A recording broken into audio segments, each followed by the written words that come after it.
The wind howled through the narrow streets of Raven Hollow, a forgotten town nestled between fog-choked hills and thick pine forests. Midnight had arrived, and with it came a silence so heavy it seemed to crush the air.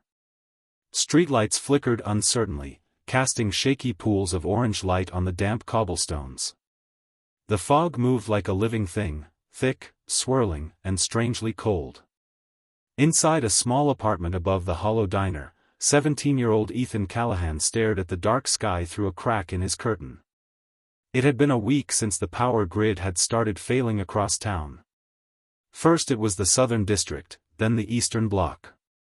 Now, it was spreading street by street, as though the town itself was falling asleep. Ethan's younger sister, Riley, was curled up on the couch with a flashlight in one hand and a worn-out comic in the other. Their parents were gone, vanished 2 days ago after a trip to check on a neighbor. All that remained was their father's watch, left on the kitchen counter, still ticking. Ethan hadn't slept since. The town's radio station, the only consistent signal, buzzed with static that night. Just after 11 p.m., it cut out mid-broadcast. The voice on the air had been trying to reassure the town, claiming the outages were just technical issues. Then, in the background, came a sound.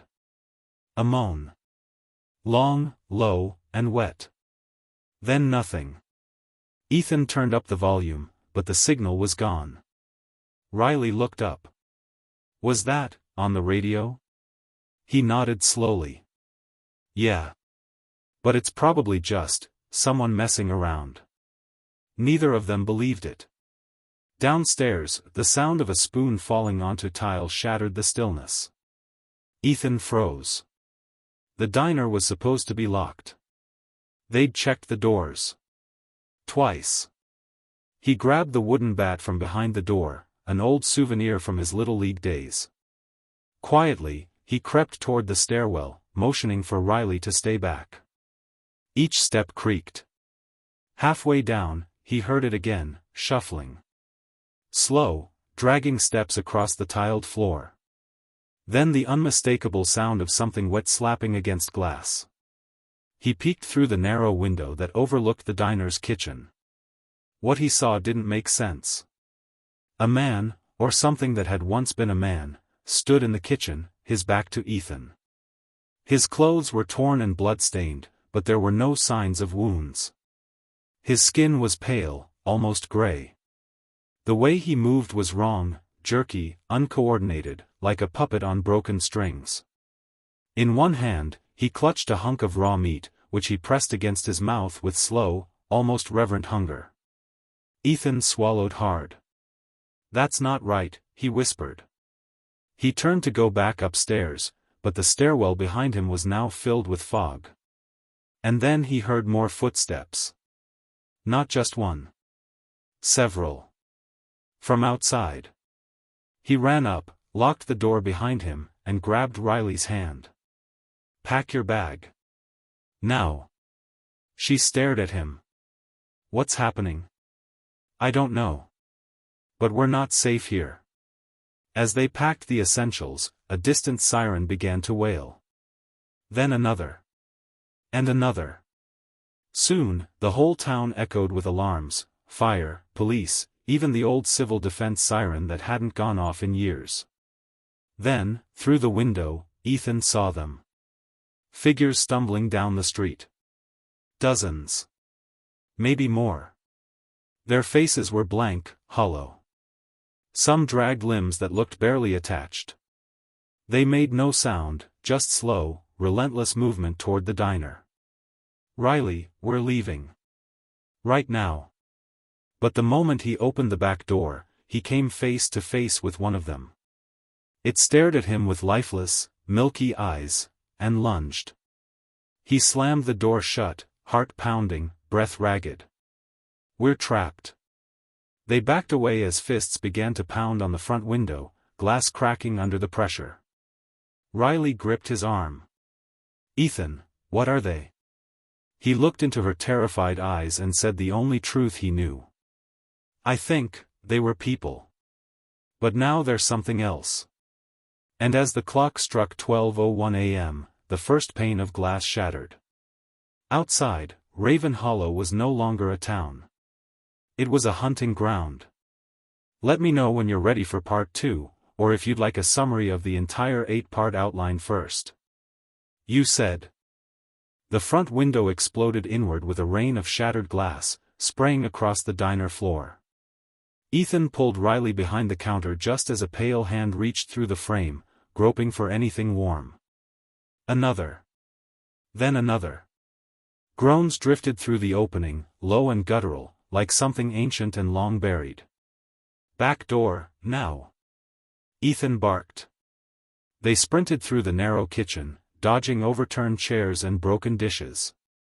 Ethan kicked the back door open with all his strength, the hinges screaming in protest. The fog outside was thicker now, almost solid, but for a moment, they saw a shape. A woman, waving from the alley. "Move," she shouted. "Now, before they box you in." Ethan didn't hesitate. He grabbed Riley's hand, and together they darted into the fog, following the woman through twisting alleys, past silent cars and flickering lamp posts. Footsteps echoed behind them, too many, too close. The woman led them to a storm drain opening, crouched, and pulled up a heavy steel grate with practiced ease. In. Riley dropped down without argument. Ethan followed, landing with a splash in ankle-deep water. The grate clanged shut just as a shadow passed over them above. The woman dropped in behind them, flashlight cutting a yellow beam through the dark tunnel. She was in her early 30s, dressed in cargo pants and a faded university sweatshirt. Her eyes were sharp, scanning the tunnel like she'd walked it 100 times. "Name's June," she said, motioning for them to move. "You're lucky. You almost didn't make it." "What are those things?" Ethan asked, panting. June didn't stop walking. "We call them shadows. But they're not really anything anymore. Not alive. Not fully dead. They showed up 3 nights ago at the edge of town. First, people vanished. Then, they came back, wrong." Riley shuddered. "Like our parents?" June slowed down, her expression softening. "Maybe. But you're not alone. There are others. Survivors. We've got a place. Safe, so far." They walked in silence for minutes that felt like hours. Finally, June led them to a steel door set into the tunnel wall. She knocked 3 times, short, long. A latch turned. Inside was a dimly lit chamber, once part of the town's old fallout shelter. The room buzzed with quiet voices, the rustling of supplies, and the occasional cough. Maybe 15 people were scattered throughout, children, elderly, a former cop still wearing his badge. They looked tired. Haunted. But alive. A man approached, mid-40s, wiry, with an engineer's jacket and a calculating stare. "More strays?" he asked. June nodded. "Found them outside the diner." The boy held off 3 shadows with a bat. The man nodded once. "Name's Marcus. I run this place. Don't cause trouble, and you'll have a bed." Ethan looked around. "How long can we stay?" "As long as this place holds," Marcus said grimly. "Or until we find a way out of this town." Later that night, Ethan sat beside Riley in the corner, watching the others. A radio in the center of the room buzzed with static. Occasionally, someone would turn the dial, hoping for a signal. Hoping for anything. June sat nearby, sharpening a makeshift spear. "They don't come out during the day. At least, not yet. But at night? They move like a tide. And they're learning. I saw one open a car door yesterday."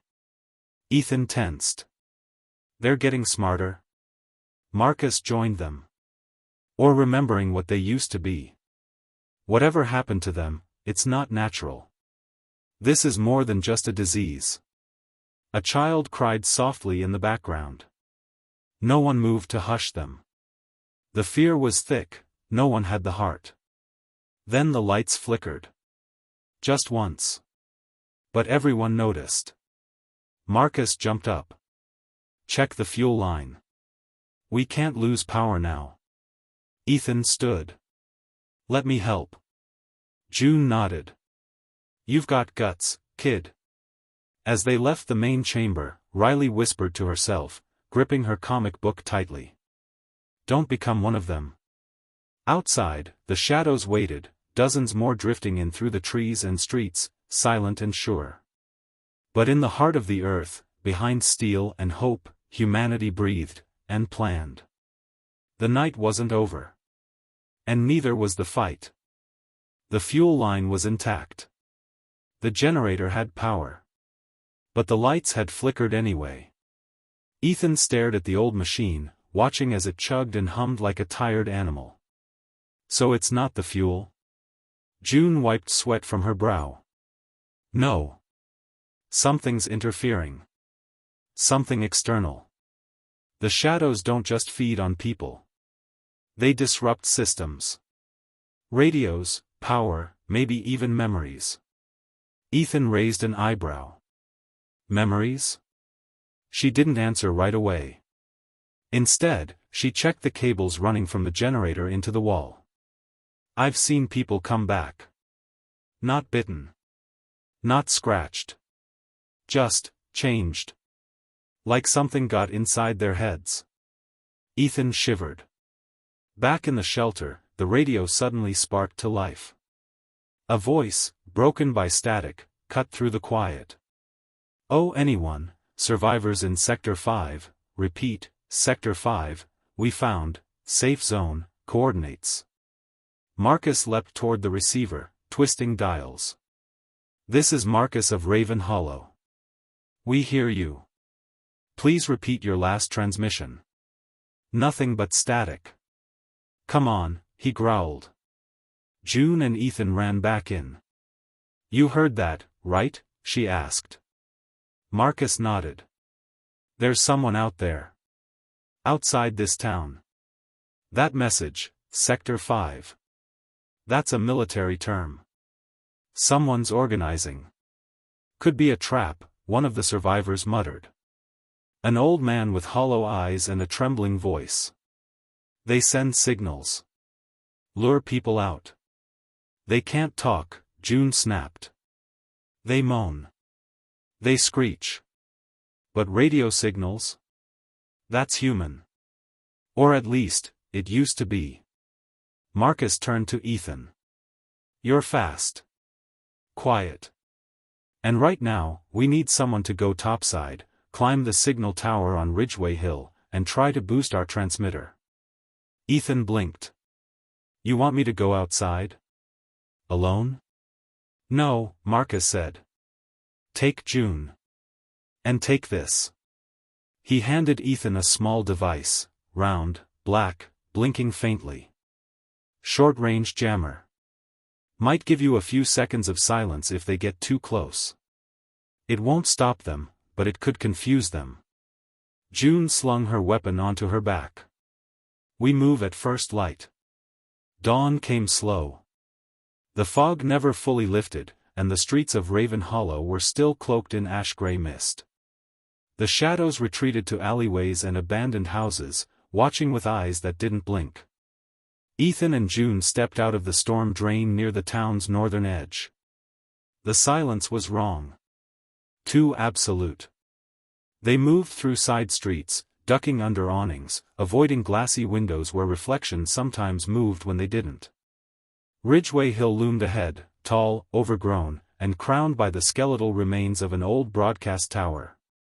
As they climbed, Ethan spotted old police barricades and burned-out cars, as if someone had once tried to make a stand here. And failed. Keep your eyes on the tree line, June whispered. They don't all shamble. Some of them, watch. They reached the tower by midday. June knelt at the base, opening a rusted panel. Ethan climbed. Each rung groaned under his weight, the wind tugging at him like unseen fingers.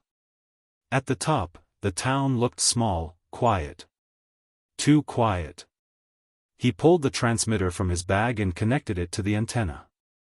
Static filled his earpiece, then a voice.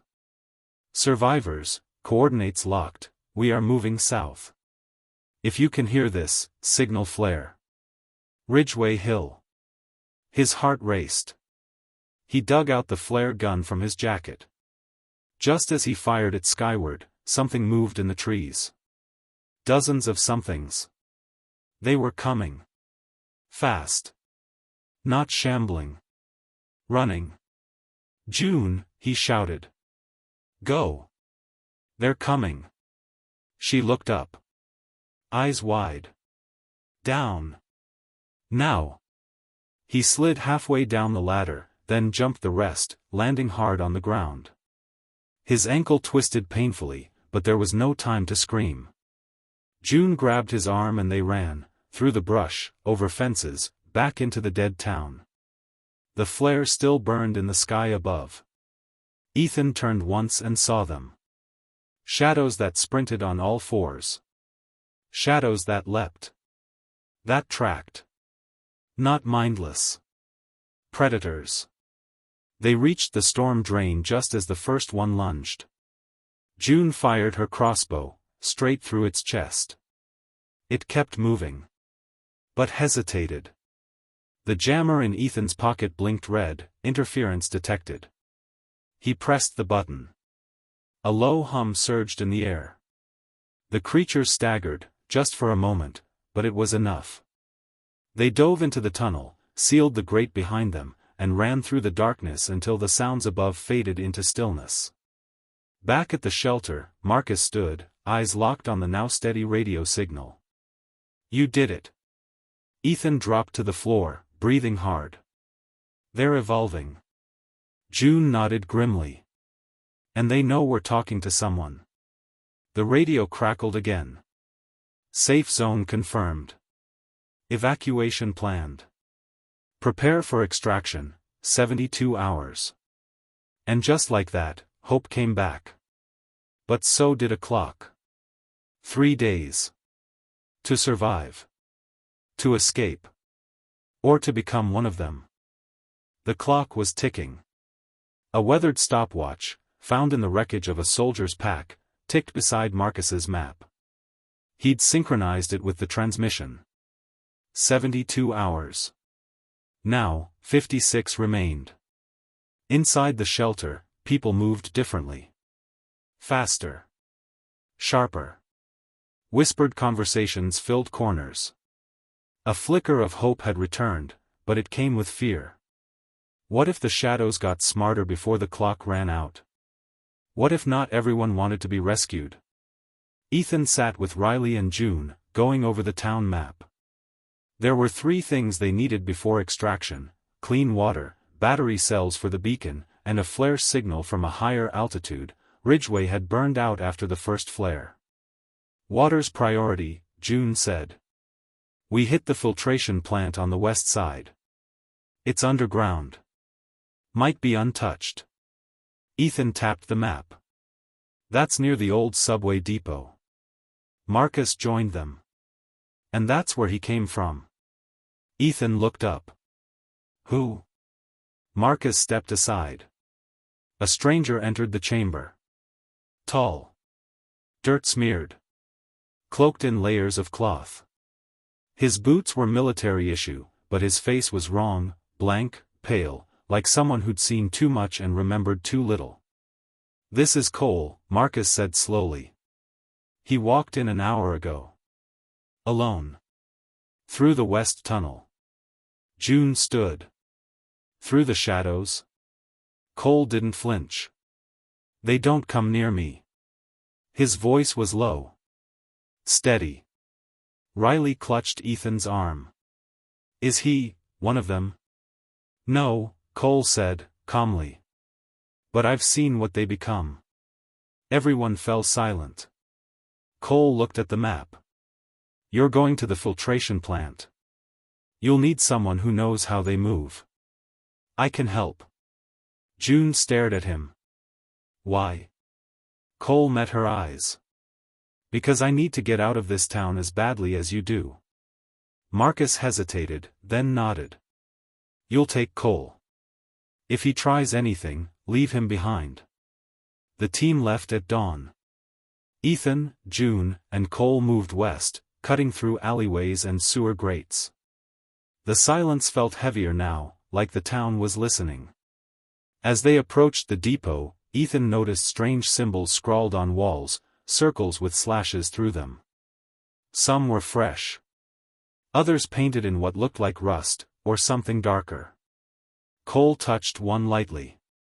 Markers. They mean territory claimed. Not by the shadows, by survivors. June frowned. There are others out here? Cole didn't answer. The filtration plant loomed ahead, half submerged in overgrowth, its entrance cracked open like a waiting mouth. Inside, the air was damp and metallic. Rusted pipes lined the walls. But the power grid was still humming faintly. In the central room, a control panel blinked amber. They began to gather supplies, coils of wire, purified water containers, and batteries. Ethan was packing a satchel when he heard it. Whispers. Faint. Wrong. Coming from the far corridor. June. She froze. I hear it too. They turned. At the end of the hall stood a figure. Not shambling. Not sprinting. Still. Its head tilted slightly. Its skin was human. Riley's age. A girl. June raised her crossbow. Don't move. But the girl did nothing. Cole stepped forward. She's one of the returned. Ethan narrowed his eyes. The what? People the shadows didn't fully take. They're caught between. Not alive, not dead. Not aggressive, unless triggered. June whispered, how many like her? Cole didn't answer.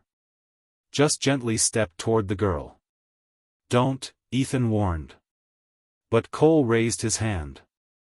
The girl whispered, you shouldn't be here. They're under us. Listening. Then she pointed at the floor. A low moan echoed beneath the grating. Too many voices. The floor gave way. Ethan and Cole fell, landing in a lower tunnel filled with dust and darkness. June leaned over the edge, shouting, get out. Now. From the shadows below, glowing eyes blinked open. Dozens. Ethan pulled the jammer from his pocket, but it sparked and died. I dropped it, he muttered. It's broken. Cole pulled him up. Then we run. No noise. Just shadows. They moved fast, ducking under pipes, turning corners blindly. The creatures didn't give chase. They watched. Whispered. Then, they mimicked.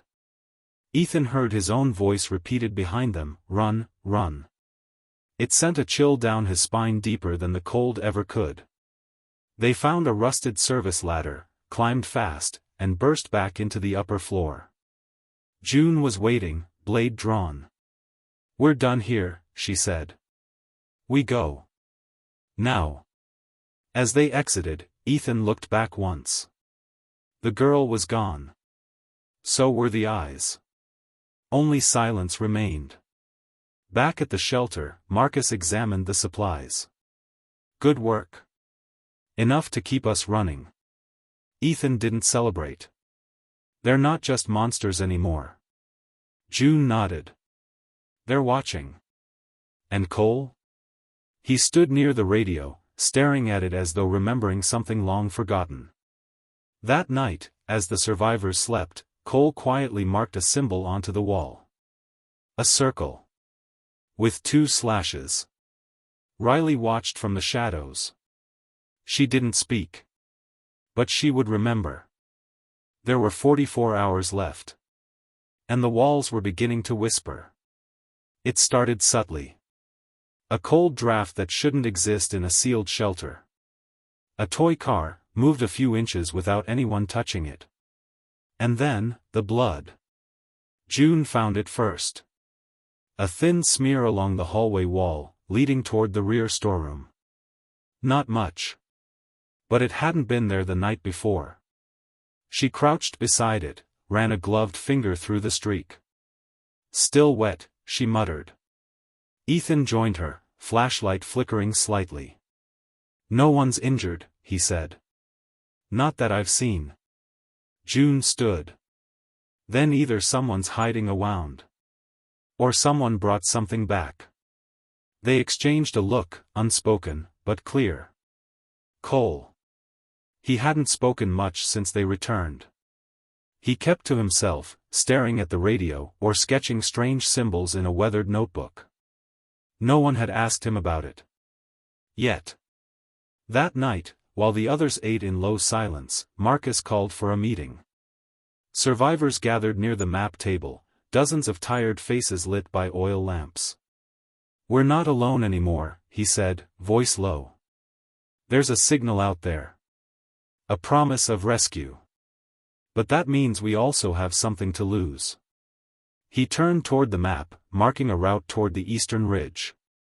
Final beacon goes here. Open land. Clear signal. June raised an eyebrow. You want to leave the shelter again? We're running out of luck. We're also running out of time. Ethan stood. We'll go. June and I. But someone should stay with the equipment here, keep the frequency locked. Cole looked up from his corner. I'll guard it. June crossed her arms. Will you? Cole met her stare. You don't trust me. No, she replied. But I'll take a maybe over a monster. Marcus held up a hand. Enough. We move at dawn. As the crowd dispersed, Riley tugged Ethan's sleeve.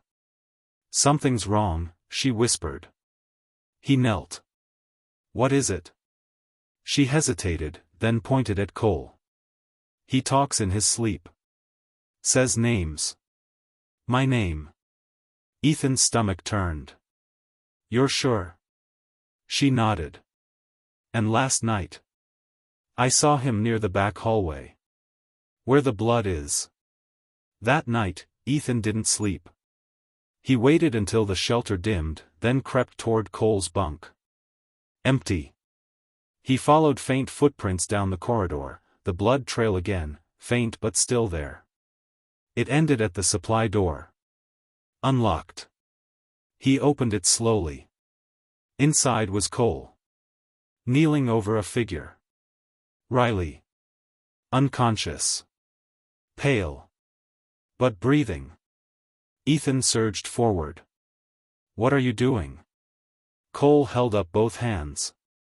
She's not hurt. I found her here. You think I'll believe that?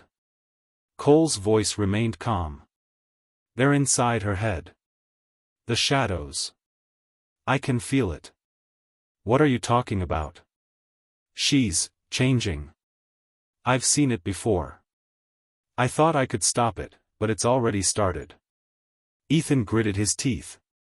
If you touch her again. I'm trying to protect her. June arrived seconds later, crossbow raised. Step away from the girl. Cole stood slowly, backing off. I didn't hurt her. June knelt by Riley, checked her pulse. Steady. She stirred, eyes fluttering open. Ethan, she whispered. I'm here, he said, brushing hair from her face. Why was he whispering to me? Ethan looked at Cole. He didn't answer. Marcus arrived next, pulled Cole aside. We'll lock him down. No arguments. June nodded. Agreed. At least until we know more. Cole didn't fight. As Marcus led him away, Cole said something under his breath. Ethan barely caught it. They're inside already. The next morning, the team prepared to leave. Ethan, June, Marcus, and two others would set the final beacon on the ridge. Riley stayed behind, under watch. They moved quickly through the silent town. It was brighter today, sunlight tried to break through the clouds. The shadows retreated further than usual. June noticed it first. They're hiding. Marcus checked his weapon. Why? No one answered. They reached the ridge, placed the beacon, connected the final transmitter. The moment it powered up, the air shifted. A sound, a low, vibrating hum, rolled through the trees.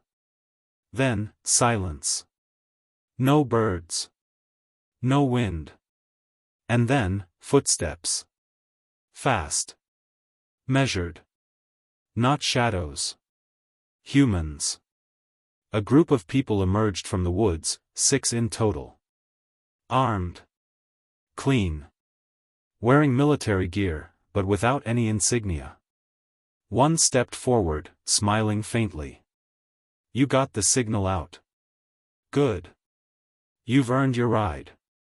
Ethan felt relief wash over him, until June whispered, "Where's their insignia?" The man's eyes flicked to her. "We work off book. Government doesn't know we're here. But we're your best shot." Marcus nodded slowly. "We've got a group, back at base." The man smiled wider. "Then take us to them." But something in his tone was wrong. Too smooth. Too rehearsed. And his eyes, they didn't blink. The lead soldier's smile didn't reach his eyes. They were too still. Too empty. Marcus tried to mask his unease. "You said you're off book. Who sent you?" The man tilted his head slightly. "Let's just say, people who still believe in containment. Your group lit up a distress beacon strong enough to ping a satellite that shouldn't be watching anymore. You got attention. June kept one hand near her crossbow. And you just happened to be close? We were already nearby. Observing. Raven Hollow's been on our watch list for months." Ethan's gut twisted. "Then why didn't you help sooner?" The soldier's smile faded. "We don't move unless the asset's worth retrieving." June's voice hardened. "We're not assets." "Everyone is," he replied coolly. The man raised a small radio to his lips. Target site confirmed. Moving to extract package. Phase 2 imminent. That word. Package. Ethan stepped forward. "Who do you think you're taking?" "Your entire group, of course. For processing, debriefing, quarantine. Standard protocol." But June had already made her decision. "Run," she said, eyes locked on Ethan. "Back to the shelter. Now." Marcus was stunned. "June, what are you?" Then she pulled the trigger. Her crossbow bolt slammed into the lead soldier's chest. He didn't scream. He didn't fall. He just looked down at it. Pulled it out. And smiled again. That's when the others moved. Not like people. Like things in human skin. Too fast. Too silent. Ethan grabbed Marcus and ran. Behind him, June fired again and again, backing away as the soldiers advanced without flinching. "Go," she shouted. "I'll find you." They didn't wait. Back at the shelter, panic erupted the moment they burst through the hidden entrance. "What happened?" Riley asked, eyes wide. "Not soldiers," Ethan gasped. "Not human." Marcus slammed the door shut.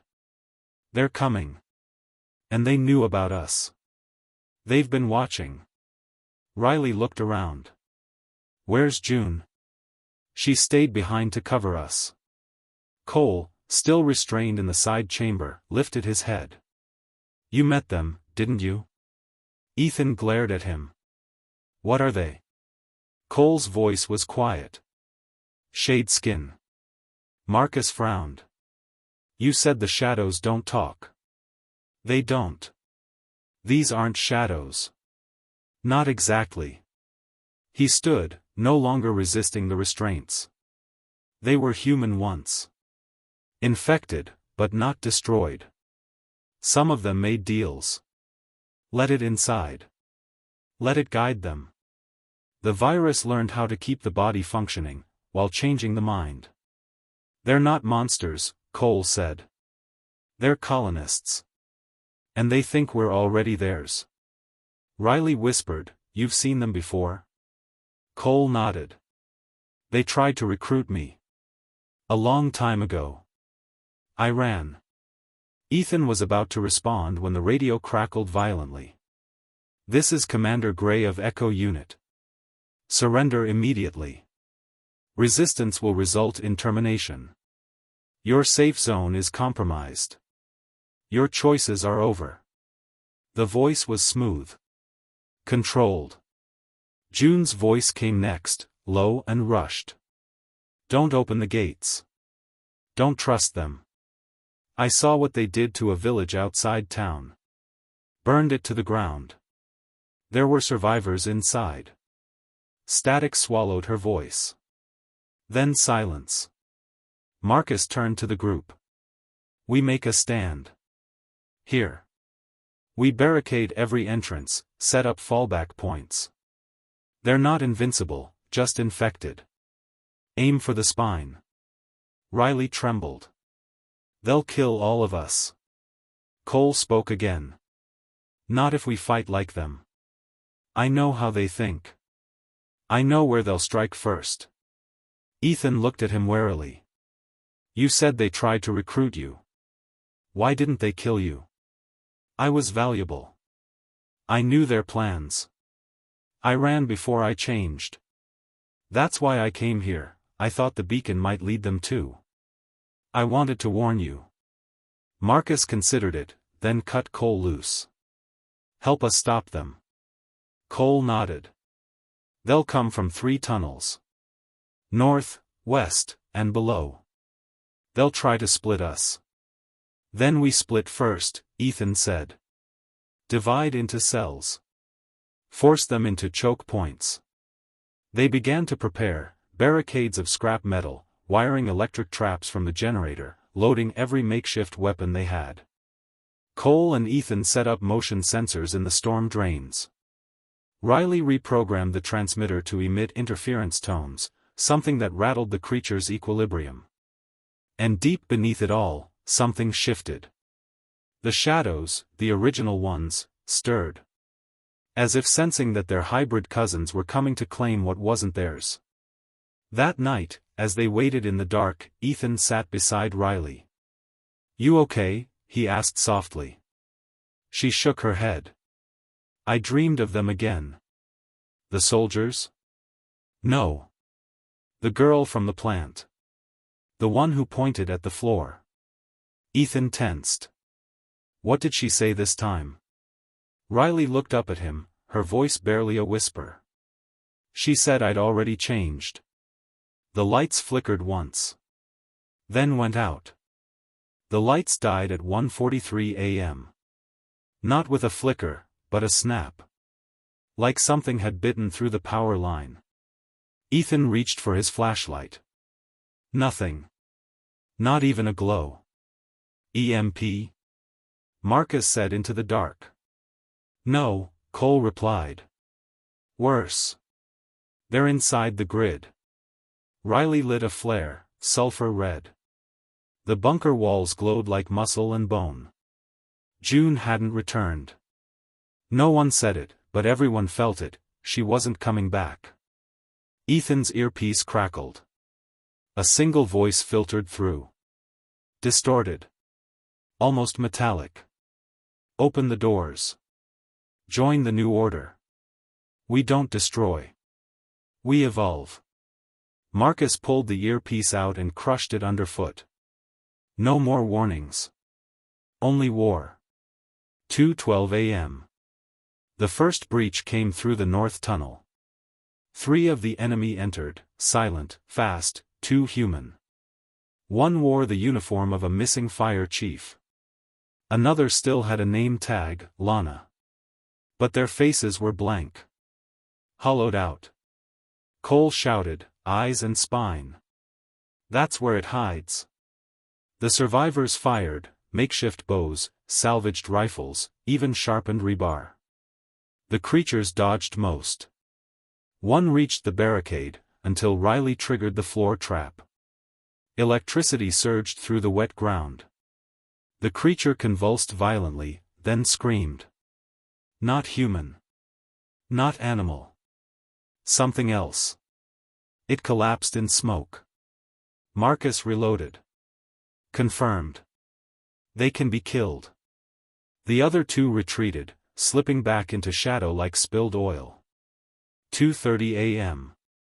The west corridor shook. Boom. Boom. Boom. Someone, something, was using a battering ram. Ethan and Riley flanked the tunnel. At the far end stood a tall figure in what looked like riot gear. Its arms were too long. The armor stretched unnaturally. Not a soldier, Cole whispered. A grown shadow. They sent one of the old ones. Marcus whispered into the walkie. Hold position. No lights. Let it pass. They waited, breath caught. The shadow stomped forward, but paused. Sniffed the air. And turned, toward Riley. It charged. Ethan moved without thinking, tackling her sideways. The shadow crashed into the wall behind them, its weight cracked the concrete. Run! Marcus yelled. They fired everything, arrows, flares, bolts of raw flame from a hacked fire extinguisher rigged with lighter fluid. Nothing stopped it. Until Riley screamed. Not a cry of fear, something deeper. And the creature froze. Its body twitched. Then retreated. Back into the dark. Ethan stared at her. What just happened? I don't know, she whispered. But, it looked at me like it knew me.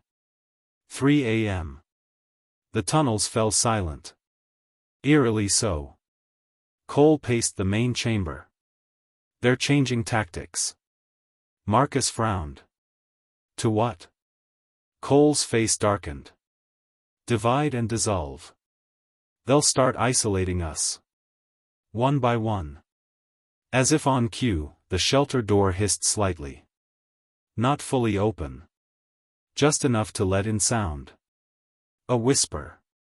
Like someone chanting a name. Ethan's blood ran cold. Riley. She stood, eyes wide. I hear it too. Cole looked between them. You've been marked. That's why they didn't kill you. They want you changed. Marcus grabbed his weapon. Then she stays behind the fallback point. Guarded. I'm not infected. Riley snapped. I would feel it. But even as she said it, her hand moved unconsciously to her neck. A scar. Small. New. Like a bite that didn't bleed. Ethan stepped back. Riley. I don't know what it is, she cried. I never saw anything, just a dream, that girl from the plant, she said I'd already changed. Cole raised his hands. We don't have time for panic. If she was changing fully, we'd know. The shadows want her to choose. Choose what? Marcus growled. To join them, Cole said. Silence fell. Then, screams. From the lower vent shaft. 3 survivors who had been guarding the drain entrance. Gone in seconds. Marcus swore. They're pulling us apart. Cole grabbed the map. They'll come for the comms room next. Once they cut the radio, we're blind. Then we hold it, Ethan said. 3:22 a.m. Inside the comms room, the survivors fortified the last stronghold. The radio blinked faintly, interference growing stronger. Ethan looked at Riley. She was pale. Sweating. Not from fear. From something inside. You okay? I keep hearing them whisper. But not from outside. Inside my head. Ethan tightened his grip on his weapon. Then fight it. I am. Suddenly, the radio hissed, then went dead. And footsteps echoed just outside. Cole looked at the door. They're here. Marcus raised his rifle. Then let's give them hell. The doors to the comms room shook under fists that didn't bleed. They're trying to break through, Marcus said, shoving another metal brace into place. This is it. Cole nodded grimly. Once they breach, we fall back to the central chamber. Funnel them into a kill zone. Ethan checked the flare rounds. If we're going out, we're doing it bright. And then, silence. The pounding stopped. No footsteps. No voices. Only the low hum of the generator struggling to reboot itself. Riley stood near the comms console, clutching her head. They're not trying to break in, she whispered. They're trying to break me. Her eyes snapped up, wild and glassy. They want me to open the door. Ethan moved toward her. Then fight it, Riley. Whatever they're whispering, don't listen. I don't want to listen, she said, voice trembling. But I can hear them in my thoughts. Like they're already a part of me. Cole stepped forward, slow and cautious. You still have control. That means they haven't won. What if they don't want to win? She asked. What if I'm just the door? Outside, the sound of metal creaking, something sliding open. Not from the main entrance. From below. Cole cursed. They're in the old water ducts. Marcus grabbed the emergency detonator. We collapse the tunnel. Seal it before they rise. Ethan shouted, no. Riley's down there. I'll go. Cole said. She's changing, yes. But she might be the only one who can stop them. Marcus hesitated. 5 minutes. Then we blow it. 3:41 a.m. Riley stood alone in the lower chamber, where the damp air clung to the stone like sweat. A figure emerged from the duct. It wore her father's face. But it wasn't him. You don't belong with them, it said. You feel it, don't you? The difference. The evolution. She backed away. You're not real. You saw the dead before they rose. You heard the voices before the signal. You're one of the bridges. They made you special. It raised its hand, not in violence, but offering. Join us, Riley. Lead them. Spare them. She stared. And for a moment, she wanted to. No more hiding. No more fear. Just power. Belonging. But then she remembered Ethan's face. June's voice. Marcus's hands, bloodied but steady. They hadn't given up on her. And she wouldn't give up on them. I am special, she whispered. The creature smiled. And I choose them. She slammed the duct door shut, and triggered the fire line. Flames roared through the vent, engulfing the creatures within.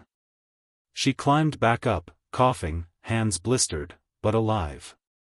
3:49 a.m. Riley stumbled into the comms room as Marcus prepared to detonate. No need, she rasped. I sealed the tunnel. Burned them out. Ethan rushed to her side. You're okay? No, she whispered. But I'm me. Cole looked at her, really looked. You pushed them out? She nodded. They're still, somewhere inside. But I'm stronger now. I know who I am. Then the radio sparked back to life. Static. Then a voice. Copy, survivors at Raven Hollow, evac en route. Repeat, this is not a test. Everyone froze. Ethan reached for the mic, this is Raven Hollow. We're alive. Coordinates locked. ETA, sunrise. Hold your ground. Cole smiled faintly. You did it. Riley leaned against the wall, eyes closing. We did it. 4:58 a.m. The sun rose slowly, like it wasn't sure it was welcome. But the shadows retreated. And with them, their voices. The rescue chopper landed outside the shelter. Armed soldiers, real ones, descended, scanning the area for signs of infection. Marcus stepped forward. We've got wounded. But we're clean. A medic checked Riley's vitals. She's been touched by them. Ethan tensed. She's fine. Riley opened her eyes. I was touched, she admitted. But I touched back. And I let go. The medic hesitated, then nodded. We'll monitor her. But I believe her. Cole stood near the door, watching the tree lean. They're not gone. Ethan joined him. No. But neither are we. Cole turned, nodding once. The next time they come, we won't just survive. We'll be ready. Epilogue. They called it the Raven Hollow Stand. A night where no army came. No cavalry. Just a handful of humans. And one girl who refused to listen to the darkness inside her. The shadows still exist. But so does the light. And as long as humanity keeps choosing it, we never truly surrender. Let me know if you'd like a version adapted for narration, or YouTube visuals, voiceover plus scene suggestions.